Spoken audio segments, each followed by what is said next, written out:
ৰঙিয়াত পুনৰ অঘটন সাদ্দাম হুছেইনে পলুৱাই নিলে নিজৰে খুলখালী বোৱাৰী ৰুমি বেগমক মাঘ বিহুৰ প্ৰাকখনত পোহৰলৈ আহিছে সাদ্দাম হুছেইন আৰু ৰুমি বেগমৰ এই প্ৰেম কাহিনী ঘটনাৰ বিৱৰণী অনুসৰি চিকনিবাৰী সাদ্দামে বিয়া কৰাইছিল ৰঙিয়াৰ ৫ নং ৱাৰ্ডৰ মমতাজ বেগমক তাৰ পাছতে মমতাজ বেগমৰ ভাতৃ তথা পৰিয়ালৰ লোকে সাদ্দাম হুছেইনক তেওঁলোকৰ কাষতে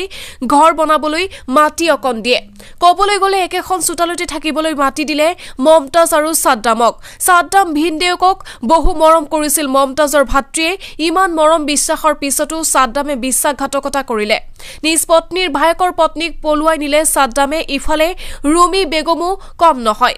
ছোৱালীজনীক লগত লৈ লৰাটো ঘৰতে এৰি ৰুমি পলাই গল নিজৰে ভিনদেউকৰ লগত স্বামী বাহিৰলৈ কাম কৰিবলৈ ওলাই যোৱা অৱস্থাতে ৰুমিয়ে প্ৰেম কৰাৰ অভিযোগ ভিনদেউকৰ লগত সাদ্দাম হুছেইনেও পত্নী আৰু দুই সন্তানক এৰি কৰিলে এই লজ্জাজনক কাণ্ড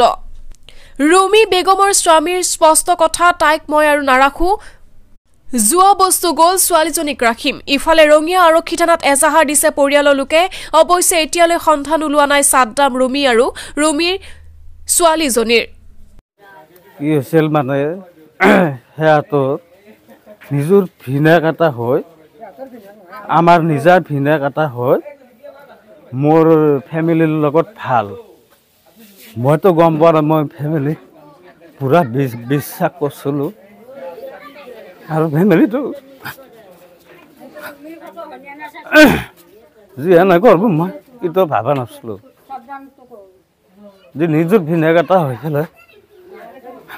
নিজৰ ভিনদেউ এটা হৈ পেলাই যে মই কবাই বাৰ নাই মোক মাতে নোলাই গৈছে মোৰ যে নিজৰ ভিনেক এটা হৈ পেলাই যে এনেকুৱা তাৰে পাছত থৰলেও মোৰ কইনা বয়ে আছিল বা কিবা আছিল সিও ক'ব লাগিছিল সিও ক'ব লাগিছিল এটা হাতেদিতো তালি নামছে গম পাওঁ কিন্তু ক'ব লাগিছিল যে নিজৰ ভিনেক এটা হৈ পেলাই যি তলে তলে ইমান শান্তি কৰিছে আমি গম নাপাওঁ এতিয়া বেলেগ এটাৰ লগত গ'লেও বেলেগ আছিল নিজৰ ভিনেক এটাৰ লগত এনে কৰিছে দুটাকে সংসাৰ বৰবাদ কৰিছে দুটা পৰিয়ালৰ 4টা সংসাৰ তাৰো ল'ৰা দুটা ডাঙৰ আছে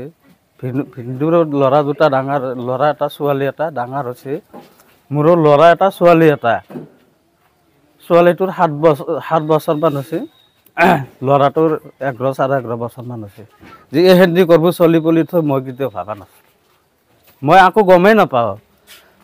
পুৱা দোকানত যাওঁ ৰাতি 8টা-9টা বজাত ঘৰতে আহোঁ তলে তলে সিহঁতৰ কি হৈছে মই নিজে গম নাপাওঁ যদি উভতি আহে মই নাৰাখোঁ মই এইটো কৈ দিছোঁ একবাৰ যোৱা বস্তু এটা মই ৰাখিব নোৱাৰোঁ সি যি তলে তলে ছোৱালীটো ৰাখিম ছোৱালীকো লৈ গৈছে ছোৱালীটোক মই ৰাখিম থানাটো জনাইছোঁ তাৰ পৰা ৰিয়েকশ্যনটো পোৱা নাই কি বুলি কয় আমাৰ ভিনি সি তাৰমানে মই ভাইতকৈ বহুত ভাল পাইছোঁ যাক সিও মোক বহুত ভাল পাইছিল সি যিয়ে এনেকুৱা কাম কৰোঁ মই আজি দিলে মই ভবা নাই সপোনটো ভবা নাই সি মোৰ নিজৰে ভিনি হয়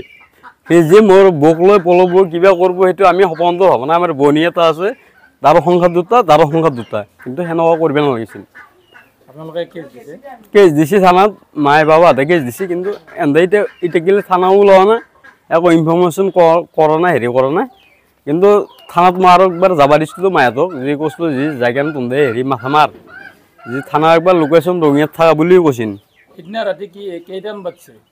ৰাতি মই ঘুমাই আছোঁ ঘৰত আহি দোকানত আহি সেনেদৰে 11:30 না 12টাত পলাইছে ৰাতি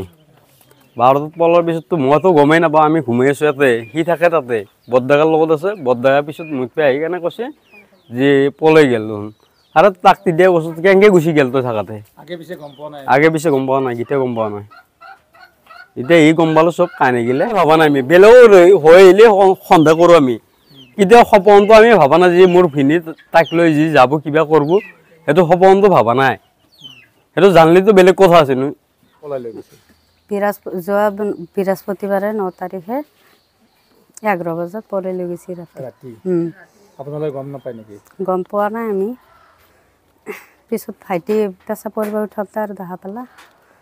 ভাইবোৱাৰীক পলাই লৈ গৈছে মোৰ 2টা বাচ্চা আছে সৰু ভাইবোৱাৰীৰো 2টা বাচ্চা 5 নম্বৰ ৱাৰ্ড সেই তেতিয়াই আপোনালোকে এজাহাৰ দিছেনে থানাত দিছিলোঁ বিচৰা নাই দেখোন থানা আমি তিৰিটো ভালেই দেখা পাইছোঁ ভদ্ৰই তাৰে ভিতৰত তলে তলে যে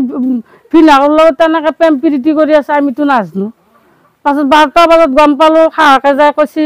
বোলে তোমরা তাতে রুমি আছে নেকি মই চোন আহা না কৈছে রুমি পাল্লা দুটা এটা আপা এটা আপি আৰু যিজনে পলাই নিছে